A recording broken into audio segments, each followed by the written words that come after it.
Bueno, ante todo, muchas gracias, estimada Paola, por acompañarnos.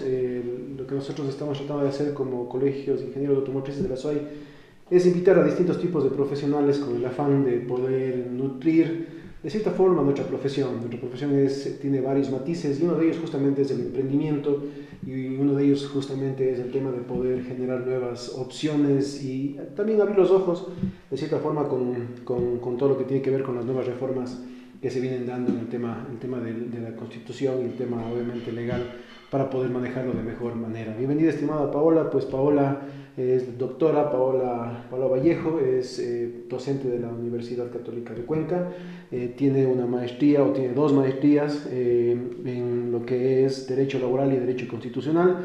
Y vamos a tratar el tema que se denomina discriminación, violencia y acoso. Nos acompaña también nuestro querido compañero Miguel. Buenas noches, estimado Miguel. Buenas noches a los que nos escuchan y nos ven por las redes. Gracias, ingeniero Jorge Fajardo. Agradeciendo a la doctora Paola Vallejo, conozco la valía en su conocimiento dentro del derecho laboral. Por eso el día de hoy va a ser muy enriquecedor lo que vamos a conversar. Un tema en este caso que nos atañe a todos, ¿sí? Últimamente es un tema que está en boga, que mucho tiempo el aspecto laboral se dejó de lado, pero había muchas cuestiones discriminatorias contra derechos, sí, derechos que son fundamentales al ser humano, que son derechos adquiridos que tenemos como personas. Y dentro de eso es que en el ámbito de trabajo del día a día, muchas veces, tanto de parte del empleador como de parte de los trabajadores, hay casos de violencia, discriminación y de acoso laboral. Entonces, en atención a ello, vamos a discutir este tema, conversar sobre el mismo, sacar ciertas conclusiones y ciertos parámetros que tanto como trabajadores y empleadores nosotros debemos cumplir al margen de la ley y al margen de generar un ambiente adecuado y eficaz para que el trajín del día a día y a su vez la labor se desarrolle dentro de estos ámbitos, porque así lo determina, en este caso, como todos conocemos, la Constitución del Ecuador, la norma y tratados también internacionales, debe precautelar esa situación. Comencemos indicando algunas situaciones, Jorge, presentándolos también. Claro, más bien, no sé, pues si le damos la palabra un poco a Sí. Paola para que se presente, nos comente más o menos cuál es su expectativa. Muchas gracias, muy buenas noches con todos y con todas. En realidad, para mí es un honor poderles acompañar. También agradezco que se toquen estos temas en estos colegiados en donde efectivamente el derecho laboral está siempre presente, ¿no? El derecho laboral tiene este punto de partida que yo siempre les digo a mis alumnos, siempre vamos a ser o trabajadores o empleadores. Entonces, en base a esto, conocer los puntos mínimos del derecho laboral son sumamente importantes, más aún en un estado de derechos como el que vivimos hasta el momento, en donde el derecho laboral es un derecho constitucional, es un derecho humano, es un derecho que está regido por tratados y convenios internacionales y que ha tratado de irse perfeccionando en el tiempo como este derecho sui generis, ¿no? En donde si bien no se encaja dentro de un derecho totalmente privado, tampoco es un derecho totalmente público, porque el Estado siempre está vigilante de que los derechos de las personas, de este principio pro operario, pro trabajador, siempre esté presente, pero sin dejar de lado también los derechos y obligaciones. Espero que este conversatorio sea enriquecedor para quienes nos escuchen y que podamos solventar algunas dudas en esta área del derecho. Muy bien, simplemente para poder un poco dar un matiz, ¿no? A todo este tema, ¿no? En este caso, bueno, nuestros profesionales, pues como dicen, o son empleadores o son empleados. No siempre son tan visibles los problemas que pueden tener tanto de lado a lado, ¿no? Porque obviamente desde la parte del empleado, pues siempre hay el temor y obviamente a veces hasta incluso también el empleado también abusa también. En este caso, dentro de todo esto, ¿cómo más o menos se podría dar o se maneja en la parte laboral ambos matices, ¿no? Si es que el uno es empleado, ¿qué debería tener en cuenta un empleado y qué debería tener en cuenta el empleador actualmente? Lo que yo creo que justamente podemos tocar nuevamente el tema del derecho laboral como un derecho social. Partamos desde la idea de que el derecho laboral nace con esta finalidad de proteger a la parte más débil de la relación laboral, que por lo general es el trabajador. sin desconocer derechos y obligaciones del empleador. Y entonces, claro, un punto fundamental o un principio fundamental en el derecho es que el desconocimiento de norma no exime de culpa, ni para el empleador ni para el trabajador. Y entonces el Código de Trabajo, que si bien es cierto, es un código bastante antiguo que requiere reformas que se acondicionen a la Constitución y a los tratados internacionales que se han ido dando últimamente, sí ha sido un derecho que, yo digo, el derecho laboral ha sido regido por acuerdos ministeriales. No más que por el Código de Trabajo, las reformas han sido por acuerdos ministeriales. Y bajo estas reformas yo creo que sí es súper interesante que los empleadores y los trabajadores estén constantemente revisando estas reformas, porque efectivamente ahí podrán encontrar las salidas a ciertos conflictos que siempre se van a dar en el área laboral. Sin embargo, no podemos desconocer que efectivamente el derecho del trabajo es un derecho sumamente protector, tiene un principio prooperario que siempre, cuando exista contradicción de norma o vacío de norma, siempre va a tener un punto fundamental, que es estar de parte de la parte más débil, que va a ser el trabajador. Sin embargo, no podemos desconocer que también existen derechos y obligaciones para empleadores y para trabajadores que se encuentran dispuestos en la misma norma y que se rigen en base a los principios constitucionales. Muy bien, estimado Jorge, estimado Pau, reforzando un poco, sería también ir puntualizando estas cosas con nuestros oyentes y las personas que nos ven por redes. Es importante que, tomando tus palabras, siempre la parte más débil es la más protegida por los principios que hablamos, ¿sí? El principio operario. En función de eso, es importante que los empleadores tengan conciencia que deben ser, antes que sancionadores, primero preventivos, ¿sí? Y la empresa debe manejarse así, ¿sí?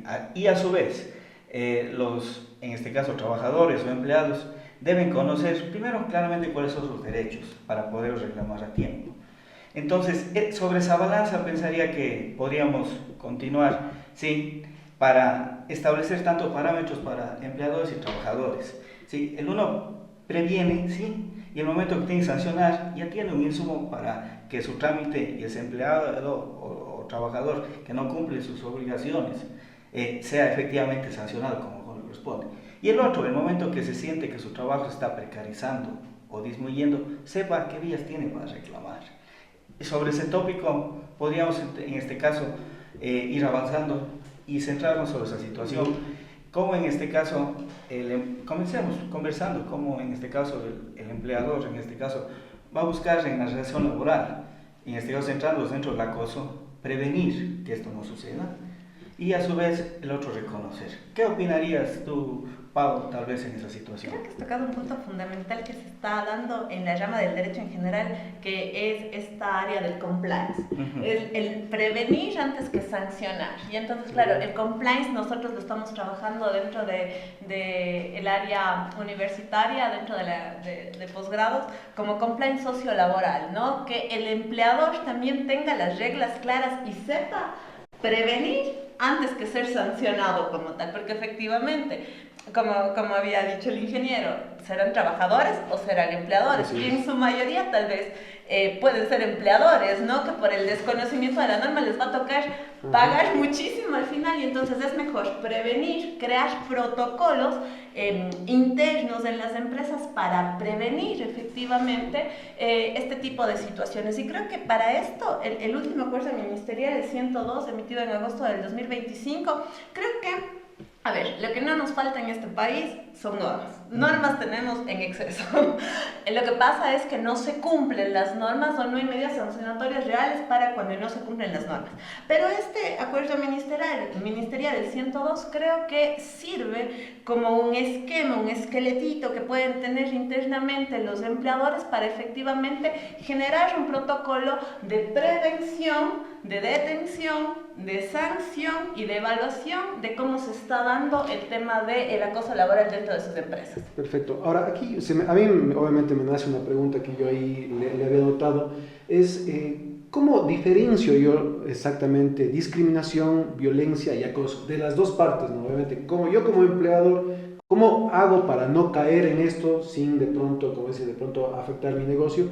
Y cómo yo como empleado también, ¿no es cierto?, puedo no estar cayendo de pronto o aceptando conductas que puedan ser discriminatorias, violencia o acoso laboral. ¿Cómo diferencio yo esto? A ver, partamos de un principio fundamental de que efectivamente el acoso laboral puede ser ascendiente, descendiente o de manera horizontal, ¿no? Es decir, no solamente el empleador puede acosar al trabajador o a la trabajadora, sino el trabajador también puede acosar al empleador y también lo puede hacer de manera horizontal, es decir, puede haber acoso entre compañeros, que el empleador, al ser el dueño y la cabeza de la empresa, tiene que siempre estar pendiente porque puede también recibir sanciones al no actuar cuando existe este tipo de acoso de manera horizontal. A ver, efectivamente creo que uno de los problemas más importantes que ha habido en el tema de acoso y que se ha ido repitiendo desde que se instauró esta figura es que la definición no termina de ser clara. Porque cuando nosotros hablamos de acoso, hablamos de vulneración a la dignidad humana. Y la dignidad humana es subjetiva, porque cada uno percibe su dignidad desde diferentes posturas. Sin embargo, cuando hablamos de acoso laboral, dentro del acoso puedes encontrar violencia física, violencia psicológica, violencia simbólica, violencia inclusive psicológica. Entonces, claro, cuando hablamos del acoso como tal, dentro de este acoso se van a ver manifestaciones de violencia y estas manifestaciones de violencia como tal pueden provenir de temas de discriminación. Cuando hablas de temas de discriminación, directamente te vas al artículo 11, numeral 2 de la Constitución y ahí te dice que ninguna persona puede ser discriminada por motivos de raza, género, etnia, identidad social, preferencia política. Y este tema de la discriminación puede terminar en un acoso que al final el acoso va a terminar con temas de violencia que se puede identificar mediante diferentes mecanismos. Ok, es interesante, o sea, el acoso, claro, no lo había visto que también puede ser transversal, no solamente viene desde arriba, sino también puede ser entre compañeros. Interesante, estimado Miguel. Sí, efectivamente lo que indica Paola es así. Hay unos que se manifiestan directamente y tienen un tipo de conclusión. Primero, dentro del aspecto laboral, yo puedo tener un simple insulto, una simple forma de llamar a alguien. Pero eso puede decir, por ejemplo, a alguien que por su raza le digo de esta manera y de otra. Okay. Entonces, y al resto trato por el nombre. Sí, a ti te digo Juan, a ti te trato de esta manera. ¿Sí? Entonces, ahí estoy discriminando. ¿Sí? Nace de esa manera. Esa discriminación también me genera un tipo de violencia. ¿Sí? Una violencia verbal, una violencia psicológica en este caso. Y eso va a derivar en el hecho de un acoso laboral. ¿Sí?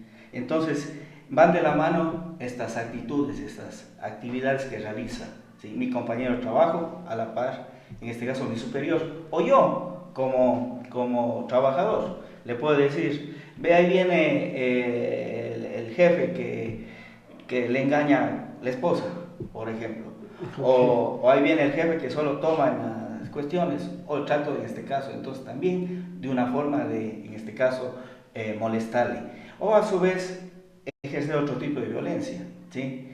Algún tipo de agresión ya física, todo eso, que se puede dar. Claro. Y en naturaleza del trabajo se nos puede dar. Por ejemplo, en talleres donde se trabaja presión, muchas veces. El empleador, por sacar al mes su cuota o llegar a la meta, en este caso, puede llegar a un acoso, ¿sí? Puede obligarle a un acoso presionándole fuera de ese trabajo, molestándole, dándole tiempos ilógicos para que saque un trabajo. Por eso ya hablo de la prevención. Ahí, por ejemplo, un tip. Yo antes puedo llegar a un acuerdo como trabajador. Este mes, por ejemplo, de meses que estamos a full, vamos a trabajar de esta manera, llegamos a un acuerdo, ¿sí? El otro va a decir, sí, efectivamente, pero necesito ser también reconocido. Entonces ahí hay un acuerdo. Ahora, ¿cómo llegas a estos acuerdos? Por ejemplo, cuando sabemos que en los talleres automotrices y todos los que de pronto hemos estado en uno, todo no es tan formal que digamos, ¿no? O sea, hasta incluso la forma de molestarse, que podría ser algo como acoso, es mucho de la sociedad cuencana también, ¿no? O sea, es mucho de la interacción que tenemos hasta incluso como amigos o como compañeros, pero cuando, claro, ya pasas un límite, de pronto esto ya cae en algo que puede ser grave, ¿no?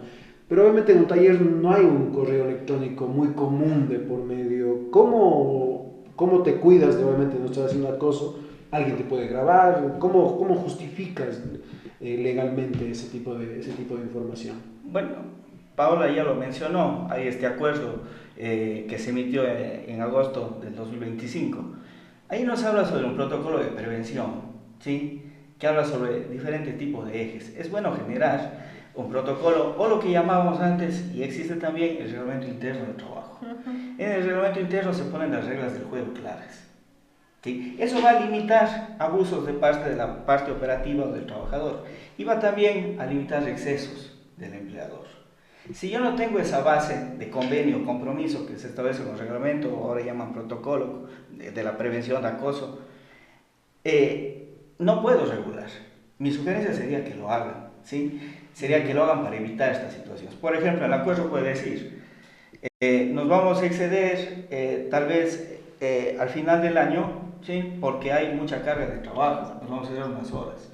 O el tiempo hora hombre va a variar, ¿sí? O el tiempo en este caso de tal trabajo, tal actividad laboral va a variar. Tenemos que partir de eso. Pablo, en este caso, más bien, ¿cómo hacerlo? Porque, claro, es interesante porque dices, hay que hacerlo, pero no hay esto en los talleres. Es muy raro encontrar en talleres con ese tipo de cosas. Y yo justamente haces, ¿no? le escuchaba a Luis Miguel y le decía, claro, es que hay que partir de un punto fundamental, regularizar todo. Entonces, el tema es regularizar desde las relaciones laborales. A ver, entendamos un punto fundamental. No porque no exista un contrato de trabajo, no existe relación laboral. La relación laboral per se está desde el momento en que se configuran diferentes elementos, ¿no?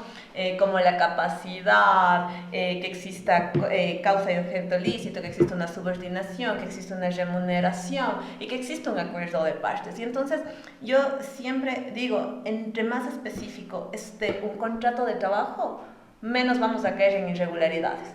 Y entonces lo que sí, que a veces se hace de manera verbal, estos contratos, ¿no?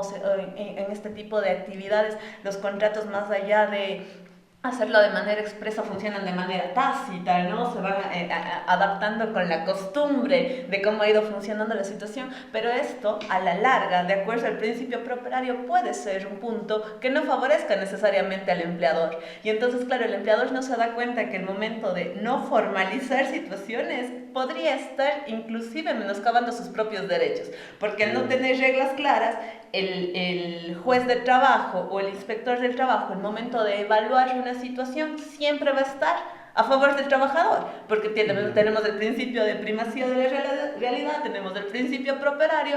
Entonces, al momento de no regularizar, como dice Luismi, poner cláusulas claras dependiendo de la actividad a la que se dedica, perfecto. Entonces, esta persona al fin de mes, porque hace inventario en un taller, tendrá que quedarse horas extraordinarias, porque ya esté dispuesto en el contrato, entendiendo que va a tener que pagarle, pero no caemos en la ilegalidad de que al final, cuando termine la relación laboral, existan repercusiones para el empleador. ¿Sería lo ideal tener un reglamento interno también como base? A ver, de hecho, el acuerdo ministerial 102 y el mismo Código de Trabajo, en temas de regulación, le dice que es obligatorio que se cuente con un reglamento interno de trabajo. Entiendo que este reglamento interno de trabajo, de acuerdo al 425, es una norma infra de la Constitución y del Código de Trabajo, es decir, que va a tener que estar de acuerdo con todas las disposiciones de tratados y convenios internacionales, Constitución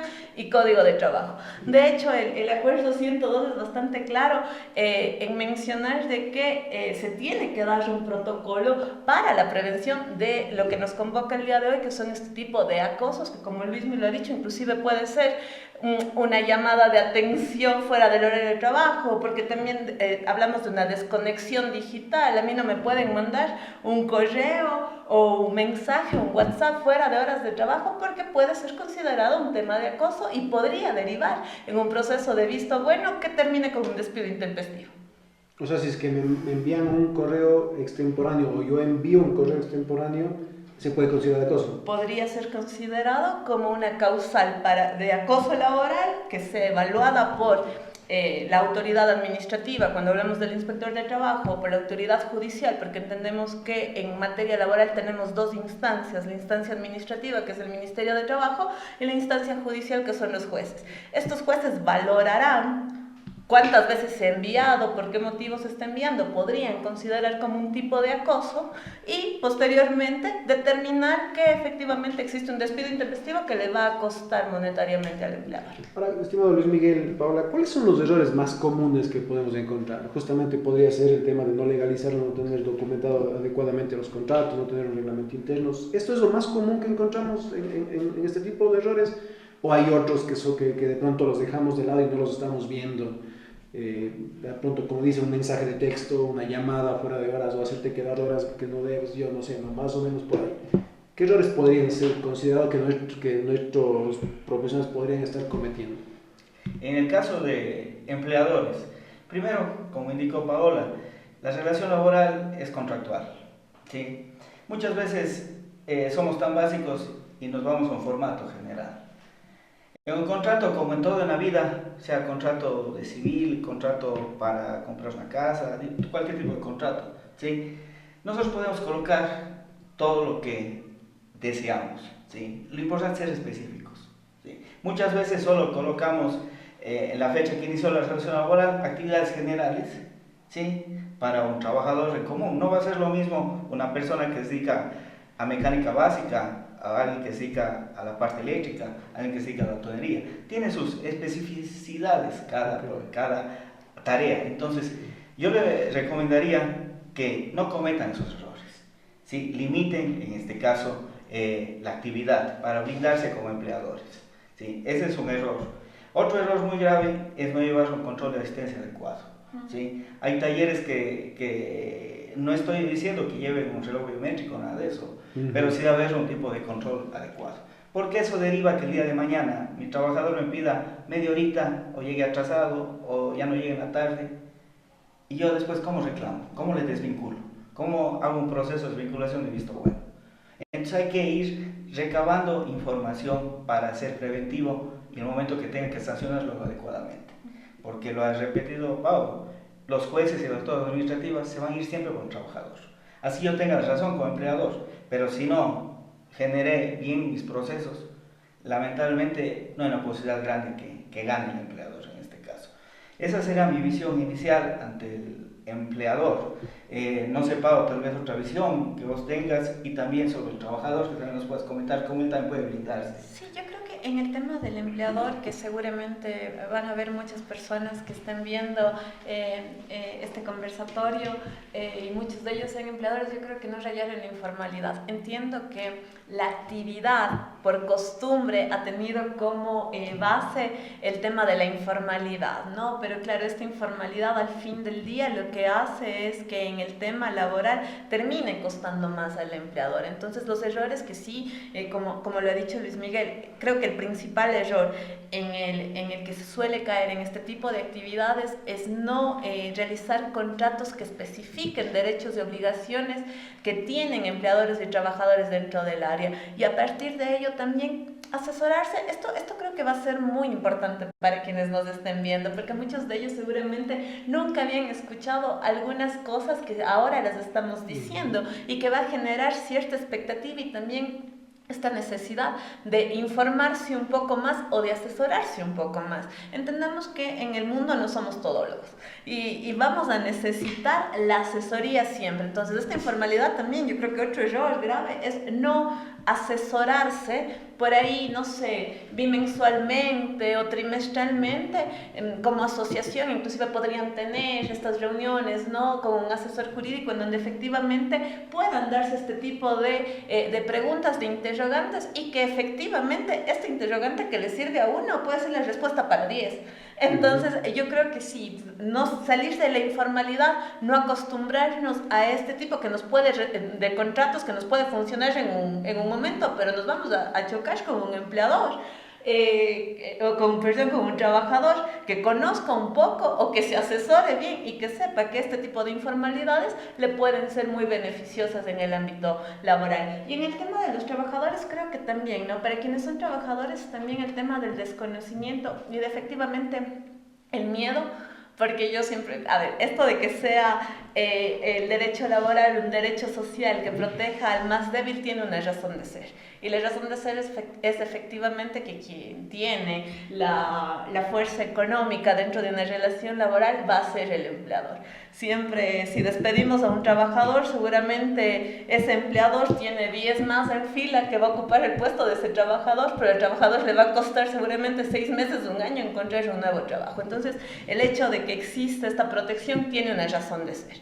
Entonces, para los trabajadores creo que también el tema de la información, el tema de consultar, el Ministerio de Trabajo tiene esto que tú puedes ir a hacer consultas en torno a esto me está sucediendo, el no quedarse callados, porque al fin del día el derecho laboral nace como esta rama del derecho que protege la dignidad humana, como yo le había dicho, porque efectivamente del derecho laboral subsisten otros derechos, como el derecho a la educación, el derecho a la alimentación. Una persona que no trabaja y que no tiene los medios para sobrevivir, efectivamente no puede vivir dignamente ni él ni su familia. Entonces, yo creo que para empleadores y trabajadores la formalidad de una relación laboral mediante un proceso contractual es súper importante. Perfecto, ¿no? Creo que es bastante clara la idea, es de tener, obviamente, legalizar todo. Es muy común en el ámbito automotriz, en los que hemos tenido talleres, de pronto es contratar a alguien una semana, de pronto tener la prueba, de pronto, hasta incluso muchos de los empleados, que los técnicos no quieren que les paguen el IES, no me pagues el IES, págame completo en esto. Entonces eso es riesgoso, ¿no? Uno como empleador es bastante riesgoso. Y obviamente si es que, me ha pasado también en el otro caso, escuchamos de que de pronto te voy a pagar el básico y de pronto hay más comisiones, ese tipo de cosas para poder reducir, entiendo que son los aportes ahí, eso es peligroso, ¿no? De ambas partes. En el tema del seguro social creo que es importantísimo porque no solamente sucede en el área automotriz, sino uno escucha constantemente el tema de yo no le pago el seguro social porque ella me dijo que, o él me dijo que no se lo pague, sino que le dé directamente. Y es un tema de ¿qué estás haciendo? Porque al fin del día el seguro social no te va a decir, bueno, entonces él le dijo que no le pague, está bien, entonces estuvo bien lo que hizo. Los derechos laborales son irrenunciables. Y son irrenunciables inclusive por el mismo trabajador. Es decir, aun cuando el trabajador decida renunciar a su derecho a la seguridad social, no puede ser esto plausible porque es un derecho adquirido. Y el momento en donde el Seguro Social, el Estado, el Ministerio se da cuenta de que esto no ha sucedido, no es que le va a perdonar, le va a sancionar por no haberle pagado. Es decir, va a tener que pagar más porque le va a tener que pagar el tiempo de servicio que no le estuvo pagando el Seguro Social y además va a tener que pagarle una multa al Estado por no haber cumplido con sus haberes en este tipo de contratación. No sé qué opinas, Luis. Sí, concatenando o dando continuidad a lo que dijiste, Pau, las sanciones son fuertes. Sí, evitemos sanciones. El día de mañana, primero, una no regularización laboral, por ejemplo, en esto de acoso. La sanción es una sanción pecuniaria, por un lado, de 3 a 20 salarios básicos unificados. O sea, multipliquemos 470 por 20, imagínense cuánto sale por esta situación. Y la posible en esta sanción con visto bueno al empleador, que es otro tipo de sanción económica, si deriva esto del trabajador. Las sanciones son demasiadas. Por ejemplo, no afiliar al IES a una persona es grave, por dos circunstancias. Primero, el IES nunca va a perder la plata. El IES, si en el momento de una denuncia, va a cobrar. Y el IES cobra interés sobre interés.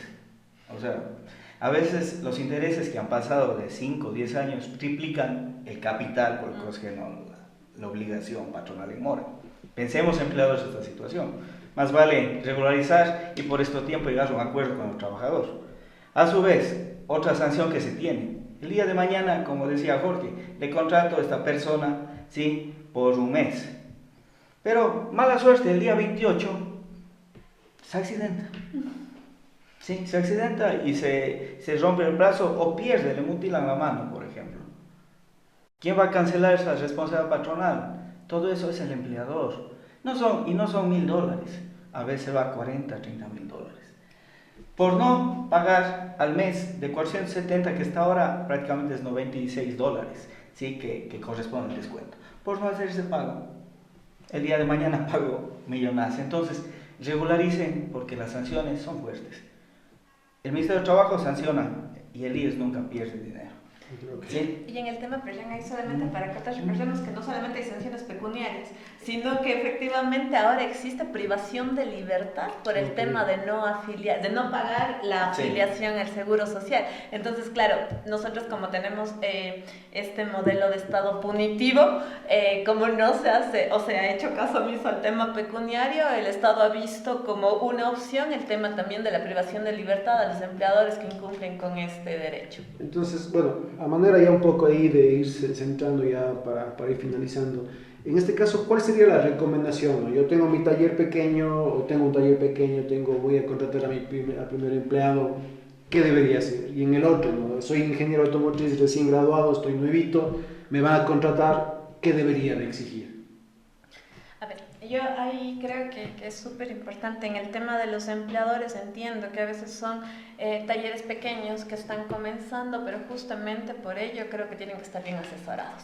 Y entonces el tema de acercarse a un abogado, siempre yo, nuevamente repito, no somos todólogos, para eso existen personas que se han especializado en las ramas del derecho, contar con el asesoramiento de un profesional del derecho laboral que esté al día en el tema de los acuerdos ministeriales, de las reformas al Código del Trabajo, va a ser súper importante para que le dé las mejores opciones.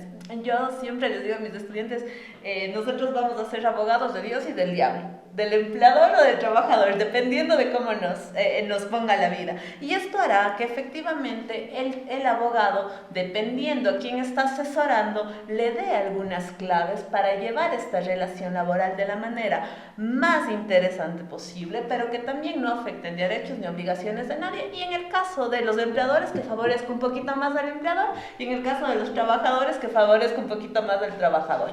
Y entonces, claro, para mí el asesoramiento es indispensable, porque efectivamente, ¿quién conoce? Si bien es cierto, todos y todas como ciudadanos tenemos que estar pendientes de las reformas en el Ecuador, con todas las reformas que existen día tras día, es imposible que podamos estar al día con esto, ¿no? Pero el abogado que está constantemente preparándose, asesorándose y actualizándose, creo que va a ser un punto fundamental para el empleador que está comenzando su taller o que ahora quiere formalizar las relaciones laborales en su taller con la finalidad de no caer en incumplimientos que le van a traer a futuro estas sanciones, no solo pecuniarias, sino también, como hemos dicho, de privación de libertad, y del trabajador que está comenzando su carrera profesional, también que sepa que no porque está comenzando no tiene derechos, al contrario, sus derechos se encuentran dispuestos en tratados y convenios internacionales, en normativa nacional,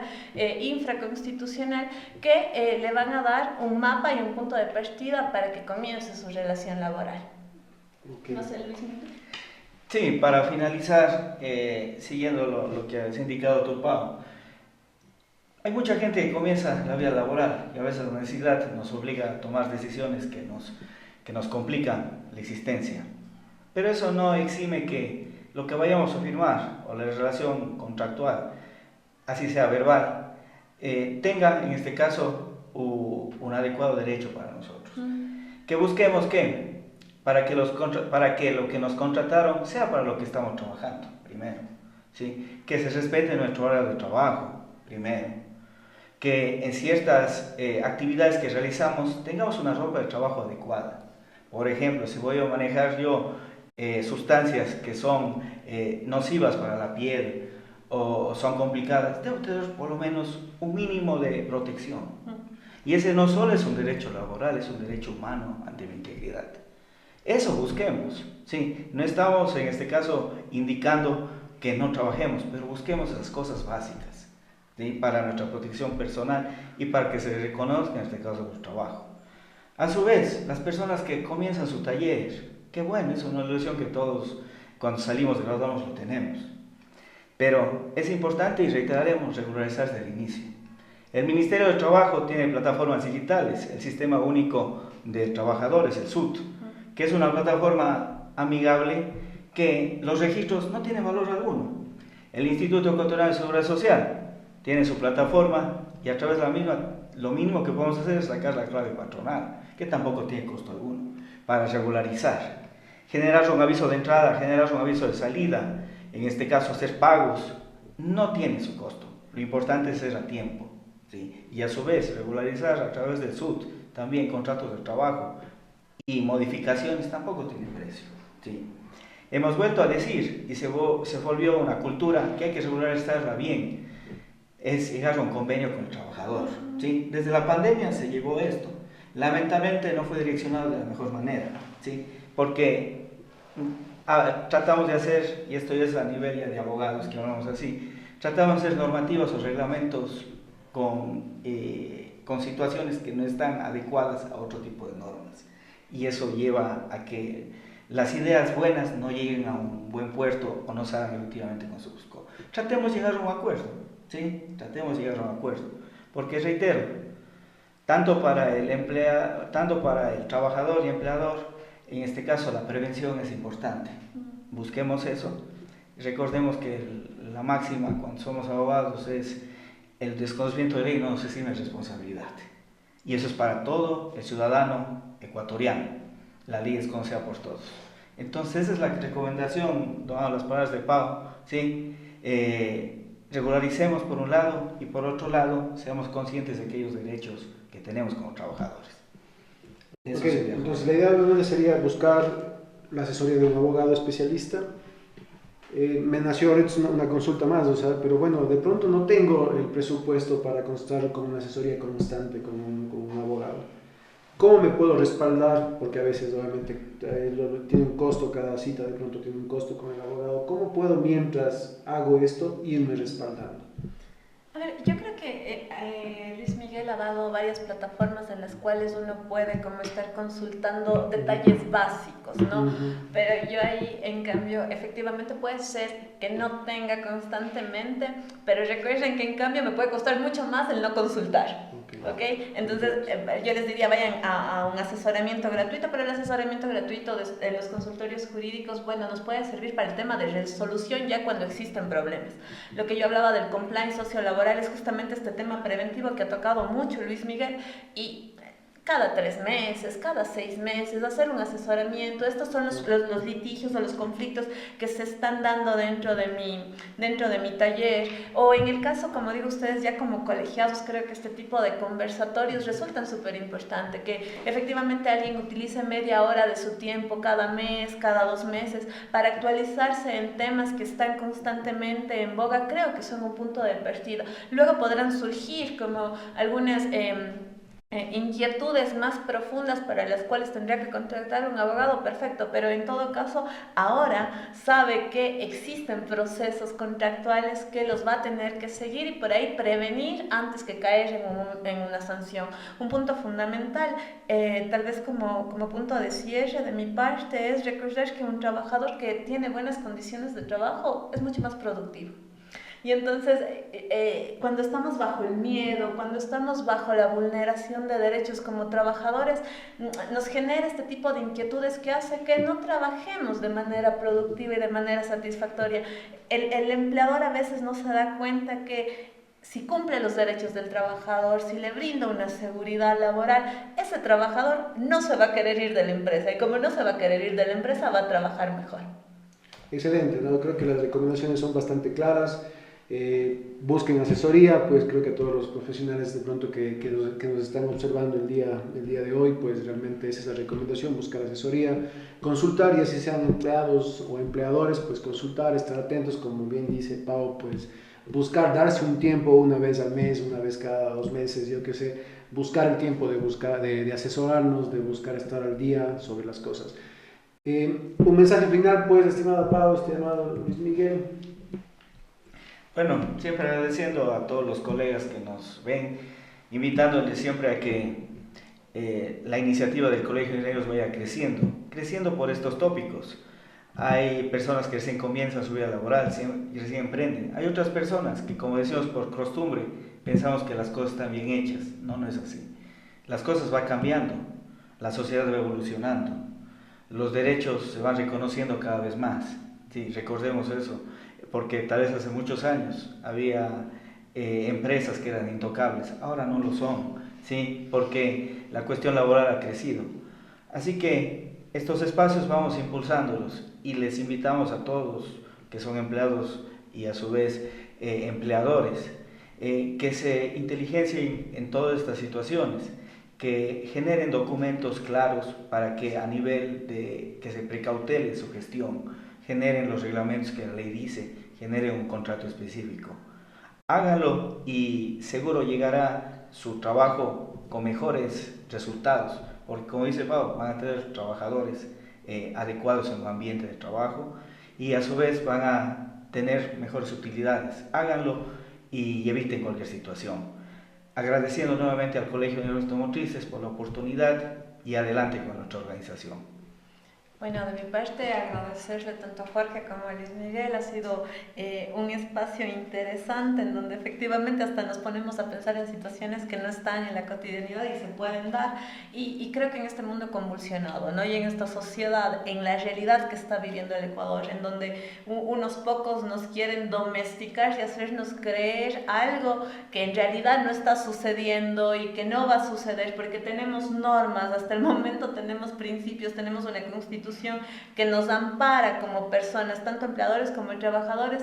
El informarnos, el estar constantemente revisando norma va a ser un punto de salida de prevención. Estos espacios como tal que ustedes están impulsando creo que son espacios que van a hacer que la gente genere este tipo de inquietudes, que genere este tipo de situaciones en donde se quiera informar de mejor manera y tratar de salir de este desconocimiento que muchas veces nos puede llevar a cometer errores que nos pueden costar, no solamente en el tema pecuniario, sino también en el tema de la dignidad humana, que para mí es lo más importante como miembros de una sociedad. Así es, creo que el mensaje, como mencionaba antes, es bastante claro. Agradecemos nuevamente a la doctora Paola Vallejo por darnos su tiempo, por venir a instruirnos un poco, estimado Luis Miguel, igual agradecerte por tu gestión. La idea que hemos tenido nosotros es justamente buscar profesionales, como lo mencionaba al inicio, pues que nos puedan dar una visión mucho más clara de lo que estamos haciendo como gremio y obviamente de lo que estamos apuntando como profesionales. Asesores en temas legales, busquen el conocimiento, busquen la forma de tener un espacio para poder construir mejor sus empresas, y a los ingenieros que están siendo empleados también, pues obviamente asegúrense de que estén cumpliendo todas sus normas y que estén garantizando sus derechos.